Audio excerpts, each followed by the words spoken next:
I'm Manouk Akopyan. Thank you for tuning in, and thank you to our partners, personal injury attorney Nelson Gevorkyan. We're here with Tom Loeffler at the Wildcard Gym in Los Angeles, getting ready to promote another show featuring Callum Walsh in New York, March 16 against Dean Sutherland. This is Callum's new holiday. Just like Canelo has Cinco de Mayo, Callum Walsh has St. Patrick's Day weekend. You had a great homecoming show out last time out in September. How are you looking to build off of that momentum heading into this fight? No, we're really excited about this St. Patty's weekend show for Callum Walsh. He had a tremendous performance in Dublin as a homecoming. Stopped 22-2 Ranowski, who'd never been stopped before. So that was a big statement for Dublin and his Irish fans. And now this will be his third time fighting at Madison Square Garden. So he's pretty much going to take over St. Patty's weekend at MSG for the years to come. And we're excited about it. We got a great response following up from the Dublin show. A lot of people and fans coming from Ireland to support him. And it's going to be a tough fight. Dean Sutherland from Scotland, 19-1. So Callum knows in order to headline these type of shows, especially at MSG on UFC Fight Pass, he's got to fight quality opponents like Dean Sutherland.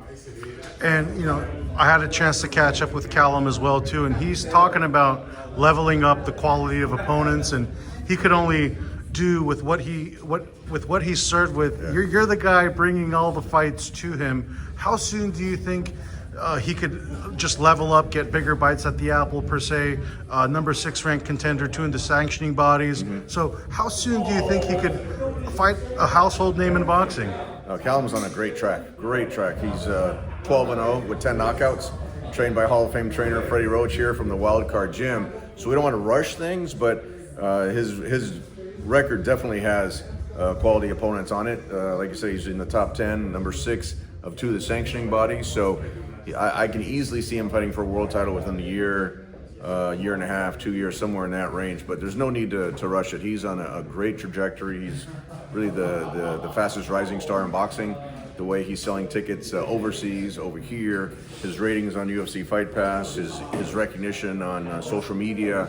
The UFC fans know him. The WWE fans know him. He's going to be at WWE Monday Night Raw to kick off Fight Week next Monday at Madison Square Garden. So we always like to cross-promote with the different fan bases, and you see it in the popularity from Callum. But at the same time, he needs to fight quality opponents, and Dean Sutherland is definitely he's coming to win. He's coming to win this fight. He sees King Callum has the crown, and Dean wants the crown. They're fighting for his WBC Continental Americas title, and it's going to be a lot of Irish fireworks on March 16th. You talk about Callum operating in the TKO circles, UFC Fight Pass, WWE. There's a lot of talk with the TKO Boxing League. What can you share as far as your participation, Callum's involvement, all that good stuff? Well, Dana supported Callum ever since we signed him, ever since I had the meeting, actually on Callum's 21st birthday in Las Vegas with Dana. Dana took a liking to him automatically and been very supportive. Without Dana's help, we couldn't have built his career or some of the other fighters that we've built up on UFC Fight Pass. Very thankful to Dana for his support, and it's no secret that he wants to get into boxing in a bigger way. He said that in Dublin, and I think we'll see some big things coming from the TKO group in the sport of boxing. That's exciting, I'm sure, for you, for Callum. How involved has Dana been throughout this process? He was there in Ireland promoting the show. He obviously has a liking to Callum. What's kind of been that relationship like with the both of you backing him? Oh, it's tremendous. I mean, the support Dana's given him and the UFC has given him, UFC on their social media, their main pages, Dana with the Howlerhead sponsorship, and all of his support, the green light for all of the dates on UFC Fight Pass. It's worked out great. We've gotten tremendous ratings on UFC Fight Pass for building boxing, but at the same time, without the green light from Dana, we wouldn't have had that opportunity. So I think you're going to see a lot of great things coming in the future. He was there in Dublin. Rumors are that it's on his schedule to come to Madison Square Garden for St. Patty's Day, so that'll be a treat for the fans. Anytime Dana's at any one of our shows, it puts it in a whole different stratosphere, both with the fans, with social media, and the attention around the world that Dana White brings to combat sports.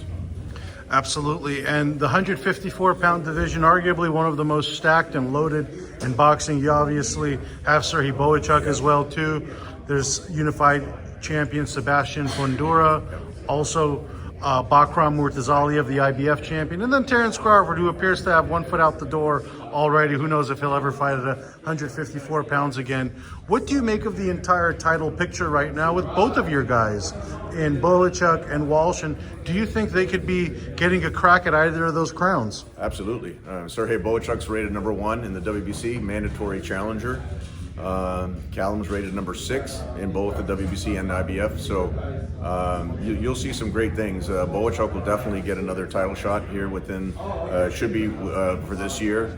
It's a tremendous fight, him against Fundora. That was supposed to happen last year. It's a great fight for Sergey Bohachuk. Him against Bakram is a great fight. Callum Walsh is right there waiting in the ring with the wings. We're going to continue to move him up the ratings as he gets his experience. Callum Walsh against Xander Zayas, that's a tremendous fight. Xander, I believe, is number 1 in the WBO, quality fighter, and he's fought at Madison Square Garden a number of times. So I think that division, the super welterweight 154-pound division, is the deepest in boxing with the most entertaining matchups. We just saw Madrimov and Virgil Ortiz.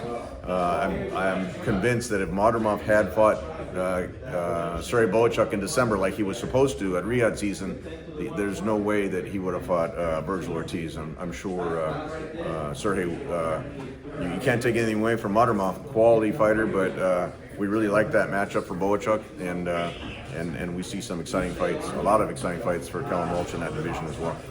Speaking of Bohachuk, we mentioned Murtazaliev. That could be one of the most violent fights that could be made in all of boxing, in my opinion. It sounds, what do you think about that one? Sounds good. Bakram Bohachuk sounds great. It sounds like fireworks.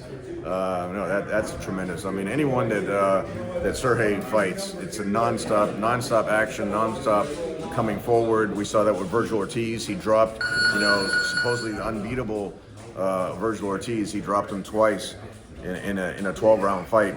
We still think that Sergey won that fight, or at least should have kept his title. But he had 3 tremendous performances last year, and we really think Sergey's going to become a champion within a year. Speaking of Bohachuk, what's next for him? He had a great showing in Riyadh season in December. What do you have planned for Sergey? He had 3 world-class fights last year. We're definitely going to keep him active, working on a big fight. Otherwise, we'll put him on one of our UFC Fight Pass shows to keep him active, keep his popularity up there. He's become a fan favorite with the fans. How can you not like Sergey Bohachuk with his backstory, where he was there in Ukraine during the invasion of Russia, of his country, fighting for his country, his family, the people of Ukraine, and just the motivation that gives him. We saw the success that Usyk has fighting for Ukraine, and we expect the same thing from Bohachuk. So you'll see him in a big fight. Working on discussing a number of different options, and we should have an announcement pretty soon for Bohachuk. That's terrific. Going through the Ukrainian lineage, Wladimir Klitschko, you're obviously very involved in his life and career.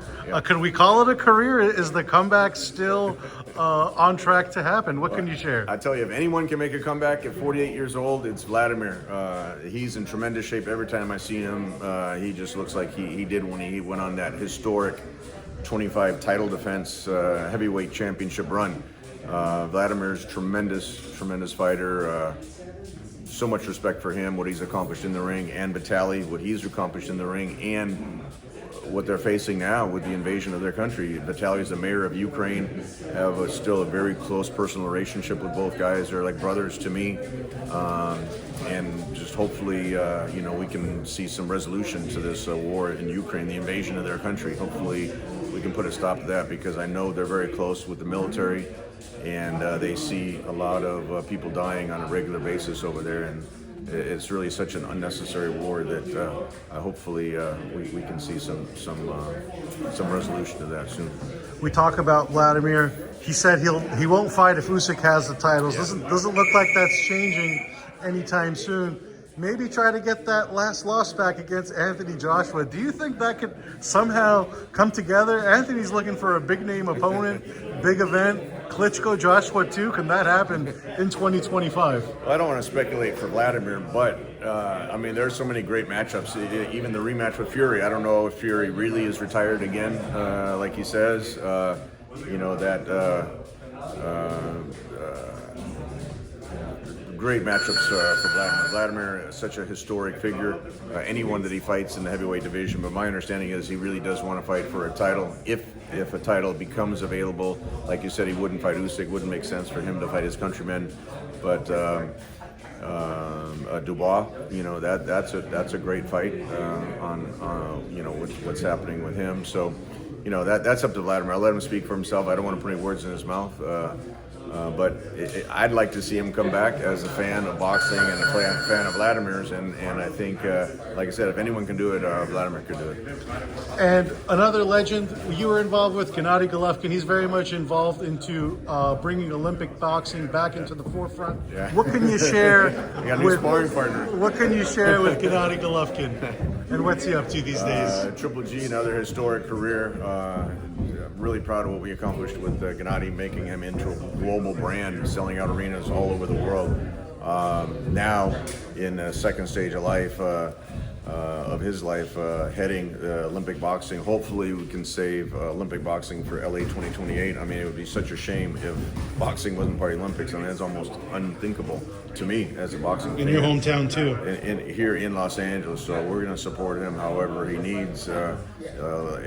Same thing with Vitaly. If anyone can do it, I think Triple G, with all of his notoriety, with the appeal that he has, worldwide boxing, international. I mean, you got to look at it. Boxing's an international sport. So you have Asia, you have, you know, the CIS territories, you have Europe, you have over here North America. So I think Triple G, hopefully he can unify Olympic boxing and save it for the Olympics here in 2028. Last one for you, Tom. March 16, UFC Fight Pass with Callum Walsh, Dean Sutherland.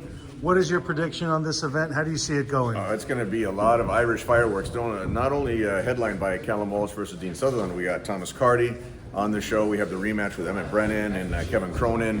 We have Fergal McCrory on the show. We got so many tremendous matchups on the show. It's going to be a big Irish party, the biggest Irish fight card at MSG history. Fantastic. Thanks a lot, Tom. And let's catch Callum in the middle of his workout. Tom has half of his hand wraps ready to go. I would be ready today, but I have a hand injury, so I can't move today. I'll get you later.